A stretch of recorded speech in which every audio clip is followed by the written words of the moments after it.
তো বন্ধুরা চলো এখানে আমি ম্যাজিকের মতো সব কিছু কুচিয়ে নিই। এখানে নিয়েছিলাম আলু, পেঁয়াজ, আদা, রসুন সব নিয়ে নিয়েছিলাম। তো এখানে টমেটম ছিল না, আর কিছু করার নেই। তো এখানে ম্যাজিকের মতো কেটে নেওয়ার পর তো এখানে দেখতেই পাচ্ছ এটা কিসের মাংস। তো এটা হচ্ছে মুরগির ছাঁট। তো আজকে আমাদের বাড়িতে হবে মুরগির ছাঁট। তো আমার মুরগির মাংসর থেকে মুরগির ছাঁটটা একটু বেশি ভালো লাগে। তো মাংস বলতে হবে একদমই আমি পছন্দ করি মুরগি, তো ছাঁটটা একটু বেশি খাই। সেই জন্যই বাবাকে বলেছিলাম যে ছাঁট পেলে অবশ্যই তুমি নিয়ে আসবে।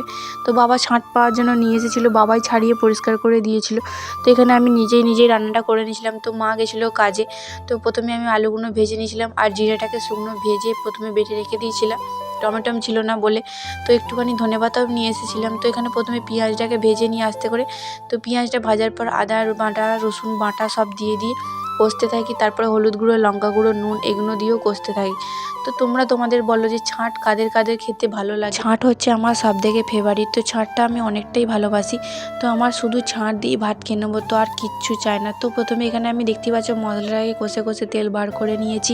তো তারপরে আমার ছাঁটটাকে আর কি দিয়ে দিয়েছিলাম কড়াই। তো ছাঁটটা দেওয়ার পর আস্তে আস্তে ওই মশলাটাকে দিয়ে কষতে থাকলাম। তো মশলাটা দিয়ে আর ছাঁটটা দিয়ে কষার পর যখন তেল বেরিয়ে এলো, তো হালকা করে জল দিয়ে ফুটিয়ে বসিয়ে দিয়েছিলাম। তো তোমরা দেখতেই পাচ্ছ এখানে ফুটছে মাংসটা বলা ভুল হবে, ছাঁটটা। তো এই ছাঁটটা ফোটার পর আমরা এখানে জলটা একটু কমে গেলেই নামিয়ে ফেলবো।